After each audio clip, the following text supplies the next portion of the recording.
Sciatica spondylitis అన్ని రకాల వెన్నుపూస సమస్యలు, కీళ్ల వ్యాధుల సమస్యలకు 100% శాస్త్ర పరిష్కారం కొరకు నియోకేర్ హోమియోపతి. నమస్తే, నేను విజయ్. ఎడారికి వెళ్తూ అంటే ఎడారి ప్రాంతాలు గల్ఫ్ దేశాలకు వెళుతూ అక్కడ మోసపోతున్నటువంటి బాధితుల ఉదంతాలు రోజుకొకటి బయటకు వస్తున్నాయి. తాజాగా ఇప్పుడు ఖతార్కి వెళ్తున్నటువంటి ఒక వ్యక్తిని ఖతార్కి కాకుండా సౌదీ అరేబియా ప్రాంతానికి తీసుకువెళ్ళి అక్కడ ఎడారిలో పశువుల కాపరిగా మార్చినటువంటి ఉదంతం ఇప్పుడు వెలుగులోకి వచ్చింది. తను కూడా ఒక సెల్ఫీ వీడియో తీసుకొని ఒక పోస్ట్ చేశారు, ఆ వీడియోను పోస్ట్ చేశారు. దానిపై కూడా తాజాగా లోకేష్ స్పందించారు. ఇప్పుడు సుమన్ టీవీ స్టూడియోలో ఎవరైతే ఆ బాధితుడు ఎవరైతే ఉన్నారో ఆయనకు సంబంధించినటువంటి కుటుంబ సభ్యులు ఉన్నారు. ప్రస్తుతం బాధితుడు కూడా మనతో పాటు ఎక్స్క్లూజివ్గా వీడియో కాల్లో అక్కడి నుంచి సౌదీ అరేబియా ఎడారి ప్రాంతం నుంచి మనతో మాట్లాడుతున్నారు. ప్రస్తుతం అతనితో మాట్లాడే ప్రయత్నం చేద్దాం. వీరేంద్ర కదండి మీ పేరు? సార్ మేము పడుకునేది ఇక్కడ సార్. ఏంటంటే సార్, ఈ ఒంట్లకి పెట్టే గడ్డి సార్ ఇది. ఓకే, ఒంట్లకి పెట్టే గడ్డి మేము ఎలా పరుచుకుని దీని మీద బెడ్షీట్ ఏదో వేసుకుని పడుకుంటాం సార్. ఇది అంటే మీకు అక్కడ పడుకోవడానికి కనీసం మంచం లాంటిది కూడా ఏముండదండి? ఏముండదు సార్, ఏముండవు సార్. ఓకే, ఇప్పుడు ఆ గడ్డి మీదే మీరు పడుకోవాలి. ఒంటెలకు వేసేటువంటి గడ్డి అది, అంతేనా? అవును సార్, అవును సార్. ఓకే, చెప్పండి సార్. ఇది వచ్చేసి కిచెన్ సార్. ఇది కిచెన్, వంట అవి చేస్తారు సార్. అక్కడ ఒక రూమ్ లాగుంది, అంటే ఒక కంటైనర్ లాగుంది. ఆ కంటైనర్లోనే మీరు ఉంటారు. అవును సార్, అంటే కిచెన్ సార్. ఉండడానికి ఏముండదు. ఓకే ఓకే, కిచెన్ అది, వంటగది అంతే సార్. అది ఓకే. ఇదంతా ఎడారేనండి. మీ చుట్టుపక్కల ప్రాంతాన్ని ఒకసారి వీడియో తీసి చూపించగలుగుతారా? మీ చుట్టుపక్కల ఏమేమి ఉన్నాయో ఒకసారి చూపించగలుగుతారా?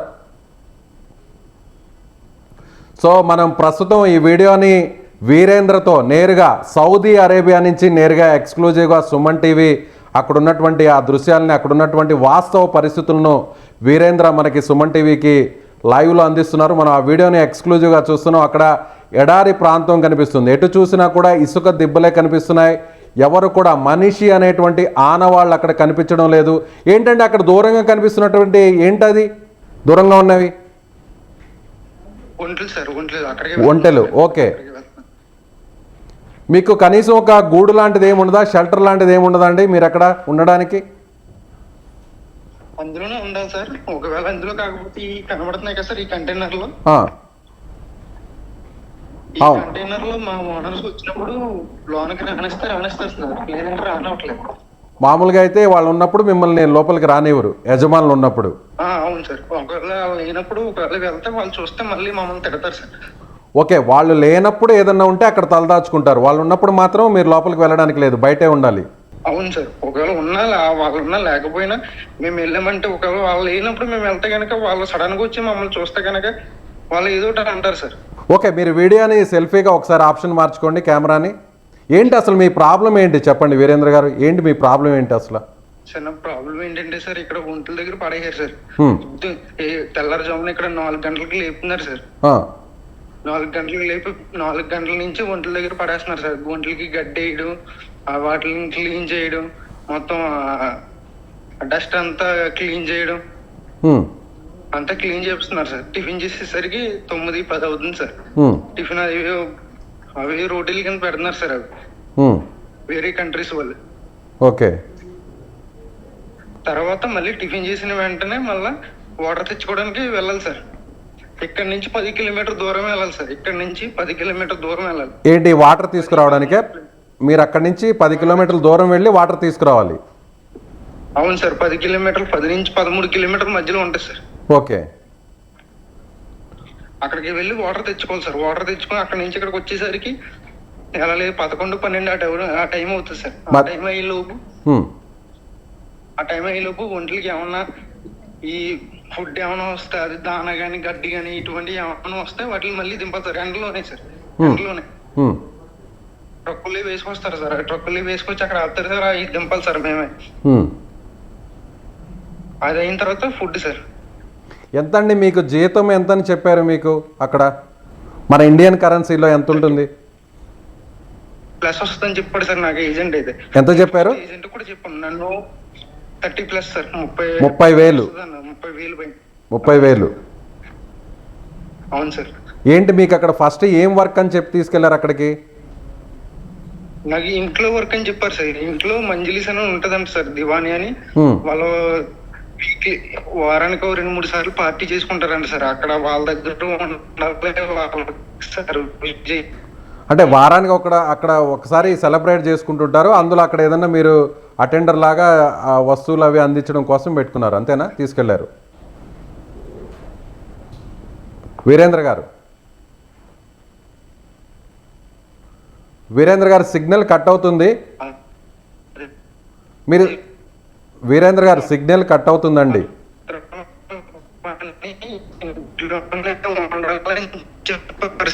వీరేంద్ర గారు, మీరు వెళ్తున్నటువంటి ఆ లొకేషన్లో సిగ్నల్ వీక్గా ఉన్నట్టుంది. ఇంతకు ముందు వెళ్ళిన ఆ ప్లేస్కి వెళ్ళండి ఒకసారి. హలో, ఇప్పుడు వినిపిస్తుంది.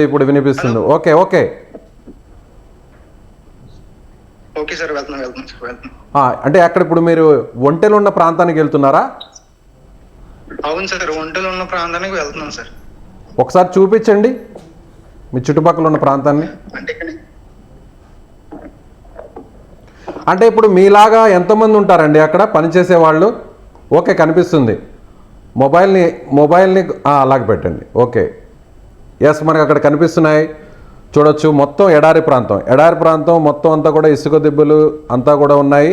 అక్కడ ఒక చోట మాత్రమే కొన్ని ఒంటెలను ఒక మామూలు షెడ్ కూడా లేదు కనీసం. అక్కడ ఒక కంచె వేస్తున్నారు. ఆ కంచె మధ్యలో ఒంటెలు ఉన్నాయి. ఆ ఒంటెలకు పక్కనే మనకు కొన్ని వెహికల్స్ కూడా కనిపిస్తున్నాయి. సుమారు ఎన్ని ఒంటెలు ఉంటాయండి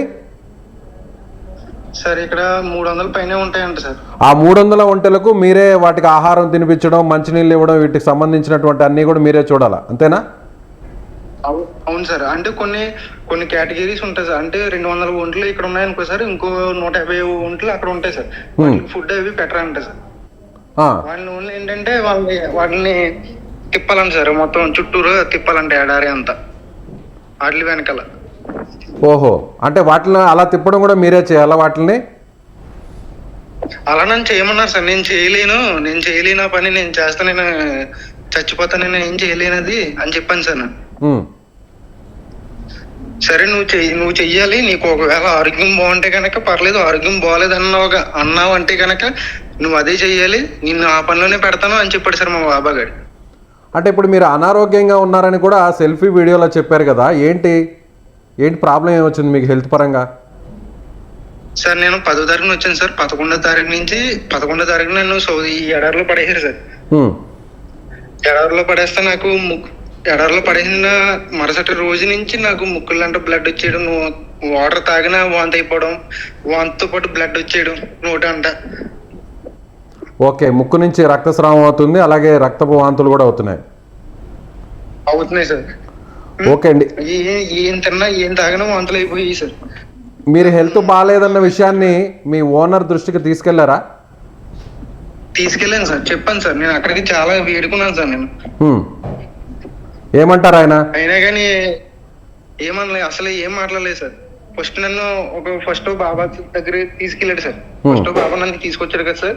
ఫస్ట్ ఆడు నాతో పాటు తీసుకెళ్లి సౌదీకి హాస్పిటల్ తీసుకెళ్లారు సార్. నన్ను కూడా చూపిస్తాడేమో, నన్ను కూడా చెకప్ చేస్తాడేమో అనుకున్నాను. ఓకే, మీరు కెమెరాని మీ వైపు పెట్టుకోరా, ఆప్షన్ మార్చుకోండి, ఫ్రంట్ కెమెరా ఆన్ చేయండి. చెప్పండి సార్. నన్ను కూడా తీసుకెళ్తారేమో అనుకున్నాను సార్ నేను. కాకపోతే నాతో పాటు తీసుకెళ్ళిన వాడికి హెల్త్ కార్డు అనేది ఉన్నదండి సార్ ఇక్కడది. నాకు లేదని నాకు చెకప్ చేయించలేదు సార్. వాడికి చెకప్ చేయించి తీసుకొచ్చేసాడు సార్ మళ్ళీ. ఇప్పుడు కనీసం మీకు మెడిసిన్స్ లాంటిది కూడా ఇవ్వలేదా? ఇవ్వలేదు సార్ నాకు. అవును, మరి మీరు గట్టిగా వీరేంద్ర గారు, ఇప్పుడు మీకు మెడిసిన్ ఇవ్వలేదు, సక్రమంగా మీకు ఒక పని అని చెప్పారు, అక్కడ వాళ్ళకి సంబంధించిన ఇంట్లో ఏదైనా పార్టీస్ అవి చేసుకుంటుంటే అక్కడ మీరు వాటికి ఏదైనా ఒక వస్తువులు అందించడం, అటెండర్గా ఉండడం కోసం, మీరు అసిస్టెంట్గా ఉండడం కోసం వెళ్ళారంటున్నారు. తీరా ఇక్కడ ఎడారిలో తీసుకొచ్చి మిమ్మల్ని ఒంటెలు మేపడం కోసం అక్కడ ఉంచారంటున్నారు. సరైనటువంటి ఫుడ్ కూడా లేదు అంటున్నారు, ఫెసిలిటీస్ లేవంటున్నారు. మరి గట్టిగా మీరు నిలదీయకపోయారా, ఎందుకు నన్ను ఈ విధంగా ఇబ్బంది పెడుతున్నారని? సార్ అలా నిలదీస్తే నన్ను ఇంకా దారుణంగా హింసించేస్తారని భయం వేసింది సార్. నేను ఫస్ట్ టైం వచ్చాను సార్. నేను ఒకవేళ నేను ఒక ఇంతకు ముందు 2-3 సంవత్సరాలు చేసి వెళ్ళి ఉంటే కనుక నాకు అర్థమైంది సార్. అర్థమయ్యేది, నేను అర్థం చేసుకోగలను. నేను ఫస్ట్ టైం వచ్చి నాకు భయం వేసింది సార్. ఒకవేళ ఇలా మాట్లాడితే ఏం చేస్తారో, మళ్ళీ ఇంకా నన్ను ఎంత చిత్రహింసలు పెడతారో. కాదండి, 30,000 కోసం అంత దూరం వెళ్ళారా? మరి కుటుంబాన్ని అంతా వదులుకొని దేశం వెళ్ళి 30,000 కోసం అంత దూరం వెళ్ళారా? అవును సార్, ఇంకేం చేస్తున్నారు సార్. మా ఫ్యామిలీ ప్రాబ్లమ్స్ ఇంకా అలా ఉంటాయి కదా సార్. ఎంతవరకు చదువుకున్నారు మీరు? నేను డిగ్రీ మధ్యలో మానేసాను సార్. డిగ్రీ డిస్కంటిన్యూవా మీరు? అవును సార్. ఓకే. మరి ఏజెంట్ని సంప్రదించారా? మీకు చెప్పిన ఏజెంట్ని అడిగారా? ఏంటి ఇలా జరిగింది, నన్ను ఖతార్ అని చెప్పారు, తీరా సౌదీ అరేబియాకి ఎందుకు తీసుకొచ్చారని మీరు నిలదీశారా? క్వశ్చన్ చేయలేదా? నేను ఫోన్ చేసినా మెసేజ్ చేసినా ఏం రిప్లై ఇవ్వట్లేదు సార్. అసలు మెసేజ్ కానీ వాయిస్ మెసేజ్ కానీ ఏం రిప్లై ఇవ్వట్లేదు సార్. ఓకే, మీరు వెంటనే మీ సెల్ఫీ వీడియోతో అక్కడ పడుతున్న ఇబ్బందులంతా కూడా, సౌదీ అరేబియాలో పడుతున్న ఇబ్బందుల్ని మీరంతా కూడా సెల్ఫీ వీడియో తీసి పంపించారు కదా, ఆ వీడియోని మేము సుమన్ టీవీలో ప్రసారం చేయడం జరిగింది, సోషల్ మీడియాలో కూడా వైరల్ అయింది. నారా లోకేష్ గారు రెస్పాండ్ అయ్యారు. ఆ విషయం మీ దృష్టికి వచ్చిందా అండి? వచ్చింది సార్, వచ్చింది సార్. ఓకే, మీకు ఎవరైనా ఇక్కడి నుంచి అధికారులు ఎవరైనా మాట్లాడడం జరిగిందా ఇండియా నుంచి? అధికారులను పొలిటీషియన్స్ మాట్లాడలేదు కానీ సార్, ఎన్ఆర్ఐ వాళ్ళు మాట్లాడారు సార్. అంటే నారా లోకేష్ గారి టీం తరఫున మాట్లాడారు సార్. అక్కడ ఖతార్లో సౌదీ గల్ఫ్లో ఉన్న ఎన్ఆర్ఐ టీం మాట్లాడారా? తెలుగుదేశం పార్టీకి సంబంధించిన ఎన్ఆర్ఐ టీము ఏమన్నారండి? ఏం చెప్పారు వాళ్ళు? ఏం భరోసా ఇచ్చారు? అవును సార్, అవును సార్. ఏం భరోసా ఇచ్చారు వాళ్ళు? మేము ఫోన్ చేస్తాం, మేము మెసేజ్ పెడతాం ఏంటనేది అని చెప్పారు సార్. ఇప్పుడు ఈ విషయం మీరు ఈ విధంగా ఈ వీడియోని తీసి సోషల్ మీడియాలోనూ మీడియాకి ఈ విధంగా సెల్ఫీ వీడియో తీసి పంపించారన్న విషయం అక్కడ వాళ్ళకి తెలుసా అండి? మీ యజమాని వాళ్ళకి తెలుసా? తెలీదు సార్, తెలీదు. ఓకే, మీరేం భయపడద్దు వీరేంద్ర గారు, మీరేం భయపడద్దు. మీ పక్షాన ఆల్రెడీ మంత్రి లోకేష్ గారు రెస్పాండ్ అయ్యారు, అలాగే ఎన్ఆర్ఐ టీం కూడా రెస్పాండ్ అయింది, మీతో కూడా మాట్లాడారు. సుమన్ టీవీ కూడా మీకు అండగా ఉంటుంది. మీరు అక్కడి నుంచి మళ్ళీ తిరిగి ఇండియాకి వచ్చేంత వరకు, మీ ఇసుకపూరి మీ కోనసీమ జిల్లా ప్రాంతంకి వచ్చేంత వరకు కూడా మేము ఖచ్చితంగా మీకు అండగా నిలబడతాం. అందులో మీకు ఎలాంటి డౌట్ లేదు. మీరు ధైర్యంగా ఉండండి, మీరు అధైర్యపడద్దు. మీకు ఏదన్నా ఇబ్బంది అయితే వెంటనే ఒక వీడియో రూపంలో మళ్ళీ మాకు పంపించండి. అలాగే త్వరలోనే మీకు అధికారులు కూడా మీకు కాల్ చేస్తారు, ఇక్కడ నుంచి ఎంబసీ అధికారులు. అక్కడ ఉన్నటువంటి ఆ గల్ఫ్ కంట్రీలో ఉన్న ఎంబసీతో కూడా మాట్లాడతారు. మాట్లాడిన తర్వాత మిమ్మల్ని క్షేమంగా తిరిగి తీసుకొస్తారు. ఆల్రెడీ మదనపల్లికి సంబంధించిన మీలాగే ఇబ్బంది పడుతున్న ఒక యువకుడిని కూడా క్షేమంగా తిరిగి తీసుకొచ్చారు కువైట్ నుంచి. అక్కడ కూడా అతను ఎడారిలో మీలాగే ఇబ్బందులు పడుతున్నాడు. సరే అండి, మళ్ళీ మీతో కాంటాక్ట్ అవుతాం. ఒక్కసారి మా సుమన్ టీవీ ద్వారా వీరేంద్ర గారు, ఒక్కసారి మా సుమన్ టీవీ ద్వారా మీరు ఏదైనా చెప్పదలుచుకున్నారా ప్రభుత్వానికి కానీ, అలాగే మీ ఫ్యామిలీ మెంబర్స్ కానీ, లోకేష్ గారికి కానీ? సార్, లోకేష్ గారికి చాలా థ్యాంక్స్ చెప్తున్నాను సార్. నన్ను thank you sir Lokesh sir. అలాగే ఇక్కడ కూడా చాలా మంది ఇలా నాలాగే ఖత్తర్ వేసా అని చెప్పి సౌదీ తీసుకొచ్చిన వాళ్ళు కూడా ఉన్నారు సార్ ఇక్కడ. సేమ్ నాలాగేనంట. నాది ఖత్తర్ వేసాయి, కాకపోతే నన్ను సౌదీ తీసుకొచ్చి ఇక్కడ పడేసారు. అలాగా నేనేం చేయలేకపోతున్నాను. ఫస్ట్ లో వచ్చినప్పుడు చెప్పారు సార్ నాకు. చెప్పండి. వేరే కంట్రీస్ వాళ్ళమాట. అలాగే సేమ్ నన్ను తీసుకొచ్చిన ఏజెంటే ఇక్కడ ఇంకో ఇద్దరిని కూడా తీసుకొచ్చారు సార్. నన్ను తీసుకొచ్చిన ఏజెంటే సేమ్ ఖత్తర్ వీసా మీద తీసుకొచ్చి సేమ్ ఇదే ప్లేస్ లో పెట్టాడు సార్. ఓకే, ఆ ఏజెంట్ ని ఎలాగైనా శిక్షించాలి సార్. కొంచెం అటువంటి ఏజెంట్లు చాలా మంది ఉన్నారు సార్. ఎక్కడ ఆ ఏజెంట్ పేరండి? ఏజెంట్ పేరండి? హర్షద్ సార్. హర్షద్ సార్. ఎక్కడ అతను? ఇతను హైదరాబాద్ ఓల్డ్ సిటీ అండి సార్. Old city. ఓకే, మీరు ఎవరి ద్వారా అతను సంప్రదించారు? అసలు మీకు అక్కడికి వెళ్ళాలనే ఆలోచన ఎలా వచ్చింది? ఎవరు మీకు అక్కడ లీడ్ ఏంటి? సార్ నాకు వెళ్ళాలని ఆలోచన ఇప్పటి నుంచో ఉంది సార్. కాకపోతే నాకు ఇంటి దగ్గర ఒక ఆవిడ వల్ల నాకు వాళ్ళు పరిచయం అయ్యారు సార్. నాకు వాడు ఎంత కట్టారు మీరు వీసా కోసం? ఇప్పటివరకు ఎంత కట్టారు? అక్కడికి వెళ్ళడానికి ఎంత ఖర్చు అయింది?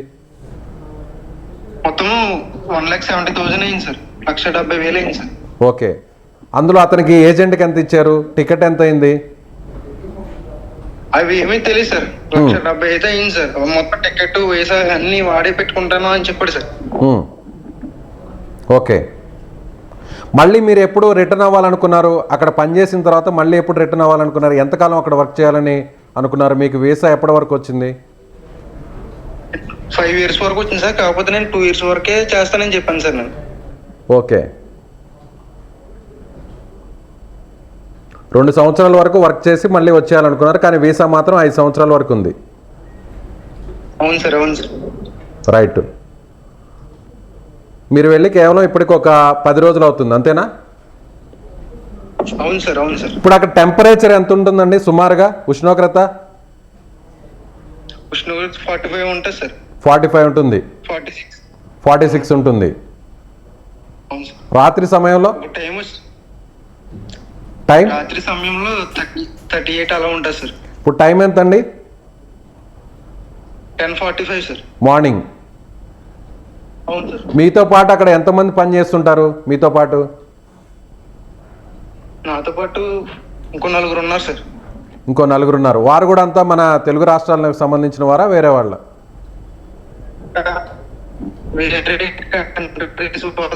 వేరే కంట్రీస్ వాళ్ళ?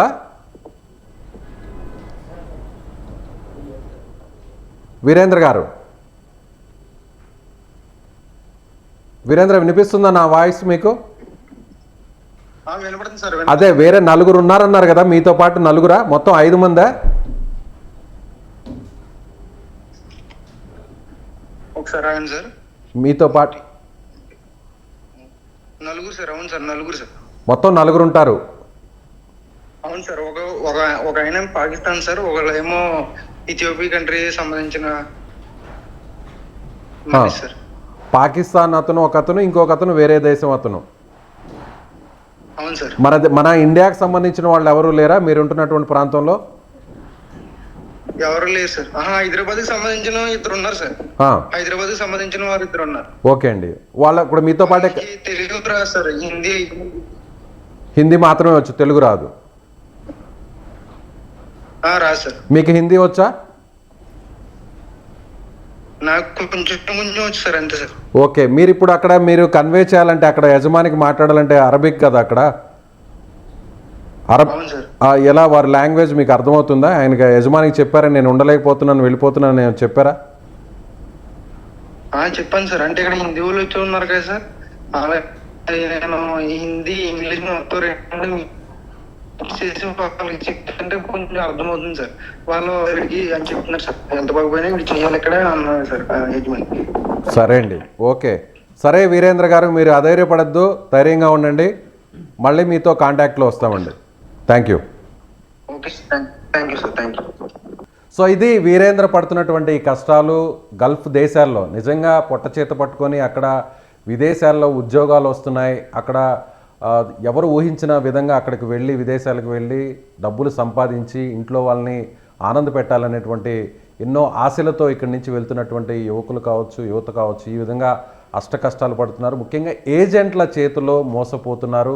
అక్కడ వేరే ప్రాంతానికి అక్కడ పనిచేసే ఉద్యోగం వేరు అని చెప్పి ఇక్కడి నుంచి లక్షల రూపాయల డబ్బులను తీసుకువెళ్ళి వారికి ముట్టజెప్పిన తర్వాత నేరుగా అక్కడికి వెళ్ళిన తర్వాత వారిని మరొక ప్రాంతానికి తీసుకువెళ్ళడం, ఎడారి లాంటి నిర్మానుషంగా ఉన్నటువంటి ప్రాంతాలకు తీసుకువెళ్ళడం, అక్కడ ఒంటెలను జంతువులను మేపేటువంటి పనిలో పెట్టడం. నిజంగా ఇవన్నీ కూడా చాలా కష్టాలుగా మనం చెప్పవచ్చు. కేవలం 30,000 రూపాయల జీతం కోసం అతను అక్కడికి వెళ్ళాడు. ఖతార్లో ఒక ఇంటిలో పనిచేయడానికి, అక్కడ అటెండర్గా పనిచేయడానికి ఉద్యోగం ఉంది అని చెప్పి తీసుకువెళ్ళిన తర్వాత అక్కడ ఎడారికి, అంటే సౌదీ అరేబియా దాదాపుగా అక్కడి నుంచి 600 కిలోమీటర్ల దూరంలో ఉన్నటువంటి ఎడారి ప్రాంతంలో వదిలేశారు. అక్కడ దాదాపుగా 300 నుంచి 400 ఒంటెలను మేపడం కోసం కేవలం 4 వ్యక్తులు మాత్రమే పెట్టారు. ఆ 4లో ఇతను ఒకడు, మన తెలుగు రాష్ట్రానికి సంబంధించిన కోనసీమ జిల్లాకు సంబంధించినటువంటి వ్యక్తి వీరేంద్రతో పాటుగా పాకిస్తాన్కి సంబంధించినటువంటి మరొక వ్యక్తి అక్కడ పనిచేస్తున్నారు. ఆయనతో పాటుగా మరో దేశానికి సంబంధించినటువంటి వ్యక్తి కూడా పనిచేస్తున్నట్టుగా వీరేంద్ర చెప్తున్నారు. అలాగే హైదరాబాద్కి సంబంధించినటువంటి మరొక ఇద్దరు కూడా ఉన్నట్టుగా మొత్తం 5 మందే అక్కడ ఉంటున్నారు. కనీసం వీరు ఉండడానికి కనీసం షెల్టర్ కూడా ఇవ్వలేదు. కేవలం ఒక కిచెన్ మాత్రమే కంటైనర్లో ఉంది. ఆ కిచెన్లోనే అక్కడ ఉన్నటువంటి సేట్లు యజమానులు లేని టైంలో తలదాచుకోవాలి. ఒకవేళ యజమానులు వస్తే మాత్రం అక్కడ ఎండలోనే ఉండాలి. అలాగే ఆరు బయట అక్కడ ఉన్నటువంటి గడ్డి మీదే పడుకోవాలంటూ కూడా అక్కడ ఉన్నటువంటి కష్టాలను వీరేంద్ర చెప్తున్నటువంటి పరిస్థితి. సో ఖచ్చితంగా వీరేంద్రకు సుమన్ టీవీ అండగా ఉంటుంది. ఇప్పటికే ఏపీకి సంబంధించినటువంటి మంత్రి నారా లోకేష్ కూడా స్పందించారు. వీరేంద్ర స్నేహితులు వీరేంద్ర పడుతున్నటువంటి కష్టాలను సెల్ఫీ వీడియో ద్వారా వారి స్నేహితులకు కుటుంబ సభ్యులకు పంపినటువంటి వీడియోను ట్యాగ్ చేస్తూ లోకేష్కి ట్యాగ్ చేస్తూ ట్విట్టర్లో షేర్ చేశారు, పోస్ట్ చేశారు. సో దానికి ఇమ్మీడియట్గా కొన్ని గంటల నిమిషాల వ్యవధిలోనే రెస్పాండ్ అయినటువంటి నారా లోకేష్ వెంటనే ఖచ్చితంగా భయపడవద్దు, మిమ్మల్ని తిరిగి క్షేమంగా ఇండియాకు తీసుకొస్తాం, మీ ప్రాంతానికి తీసుకొస్తామంటూ కూడా లోకేష్ గారు ట్వీట్ చేసినటువంటి పరిస్థితి. సో యువత అప్రమత్తంగా ఉండాలి. విదేశీ వ్యామోహం అనేటువంటి పేరుతో ఇలా మోసపోవద్దు. ఖచ్చితంగా ఇక్కడున్నటువంటి ఉద్యోగ అవకాశాల్లోనే వెతుకొని ఇక్కడే ఇంటిలోనే ఉండి ఇంటి దగ్గరలోనే ఉండి కుటుంబ సభ్యులతోనే ఉంటేనే మంచిది అనేటువంటి విషయాన్ని ఈ ఉదంతం ద్వారా మనకి స్పష్టమవుతుంది. Thank you so much. Suman టీవీలో మీ పర్సనల్ అండ్ బిజినెస్ ప్రమోషన్స్ కోసం కింది నెంబర్కి కాంటాక్ట్ చేయండి.